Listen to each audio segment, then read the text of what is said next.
So how might God use you to press forth the kingdom and the message of Jesus Christ in this hard and difficult season?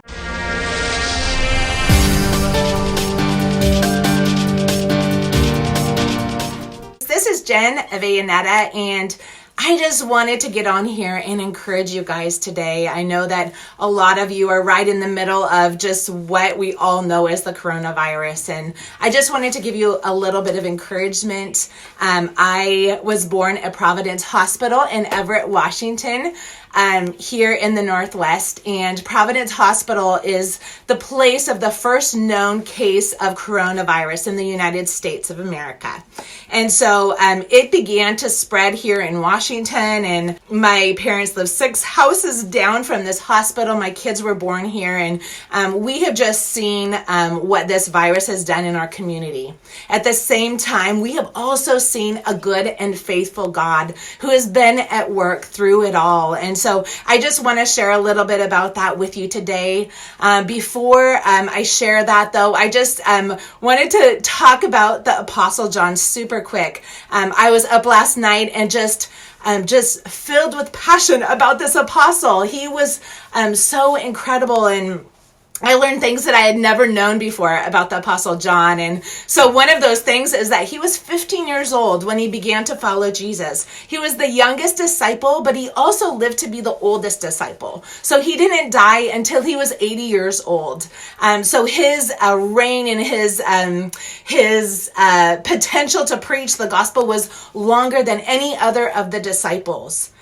He also, if you have heard possibly that there was a time of persecution of the disciples, and John, they decided to stop him from preaching the gospel by putting him alive in this cauldron of boiling oil. I mean, imagine, you guys, I don't know about you, but I've been cooking bacon or something, and just a splash of oil touches my skin, and I just literally scream in pain. It is painful. But John, they decided to put him in a pot of boiling water alive to kill him, to stop him from preaching the gospel. But what was so cool, and the Voice of the Martyrs talks about this a little bit on their blog, that what happened was that he didn't die. And not only did he not die, the people who were around him that witnessed the miracle of his living through this boiling, they all began to follow Jesus and become disciples of Jesus Christ. So as that boiling didn't work to stop him from preaching the gospel, then they decided to give him poison. So John took poison, and they expected him to die to stop him from preaching, but that didn't work either. And so the third thing they did was they decided to exile him out on an island so he was all alone and away from people. I bet you and I can probably relate a little bit with that. This idea of quarantine and being separate and apart and distant from people. And I know that at times like that we can question, God, we're alone. How do we spread the gospel? We're isolated. How do we minister to people when feels like we're away from the world, and we're just separate and segregated from everybody else? But what I love about John is that did not stop him. God gave him a vision on this island, and from that he wrote what we know today as the book of Revelations. So his words in isolation live long, farther past even his 80 years of when he ended up dying. Times I know that have been meant to separate us from God or from other people, God actually uses to multiply our effectiveness. And so a little bit about just the gospel here in the Northwest. At the beginning of the year, my husband and I and another friend from church and her husband met with our pastor, and our pastor has this great passion to see foster families develop in our church and care for foster kids. And so, we had this vision of recruiting 30 families in our church. And our pastor said, okay, by the end of March, we are going to present this to the church. And we had this idea of all these people coming to the church for training and orientation. And it looked a certain way in our heads. But what happened in March, as you know, we started to get quarantined. We started to have to stay home. People started to lose their jobs. And the church ended up having to close their physical doors as well. And so, at times like that, we can question, did we mishear you, God?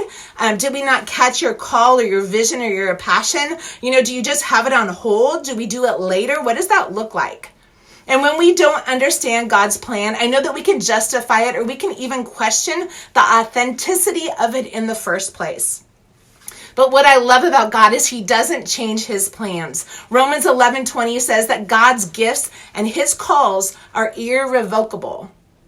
Or in another version, it says that they can never be withdrawn from us. So just because things don't always look like we thought, it doesn't mean that his plans have gone anywhere, or his purposes are diminished in any way. And so in our circumstance, our pastor, and we were brainstorming and saying, okay, what could we do? Well, it turned out like God knew what he was doing.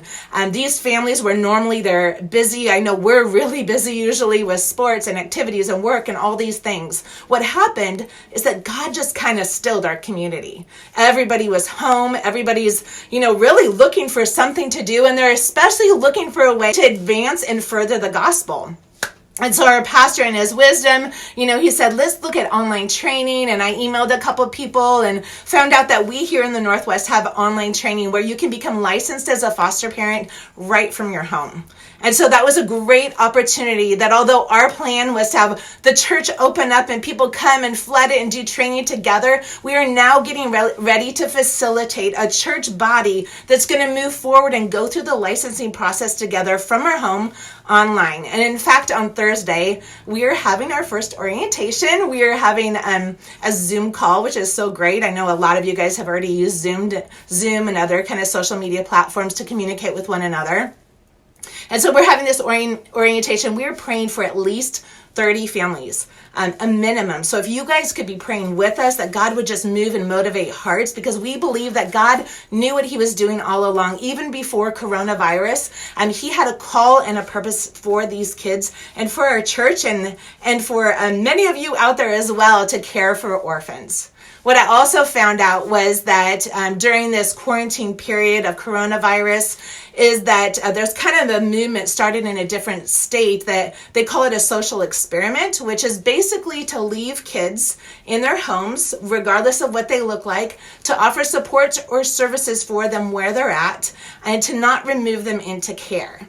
I know there's kind of a deficit. A lot of foster families are not taking kids, just to protect their own families, which I get that. But there's also a lot of kids that still have needs, and families that due to stress or job loss are going to need to come into care.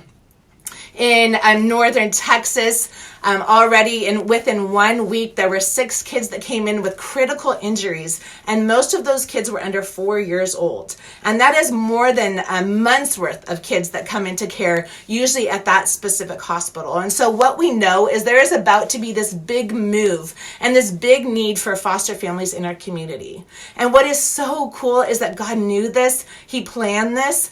He is seeking hearts that are willing to care for the orphan in one capacity or another, and to meet those needs of those kids that eventually, when school starts and there's accountability and there's neighbors looking in on these families, that these kids will need help and support, and they will need foster families to go to.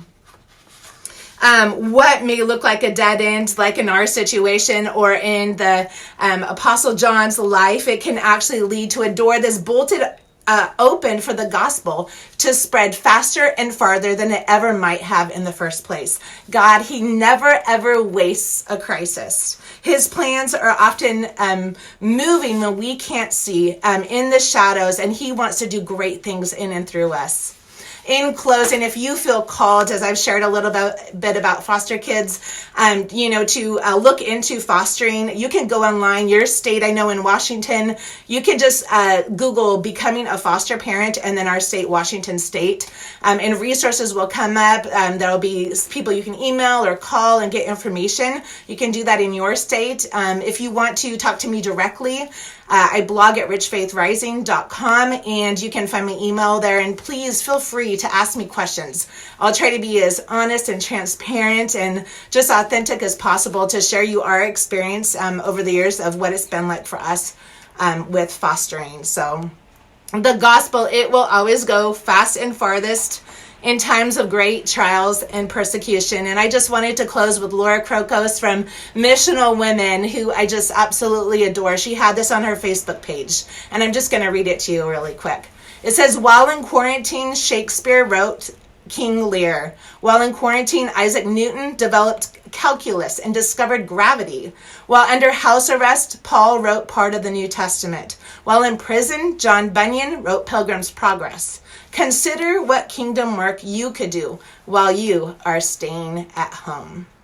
He is not through with us yet. He is going to use this time to advance his gospel. He had a plan in it all. So how might God use you to press forth the kingdom and the message of Jesus Christ in this hard and difficult season? Thanks so much for watching.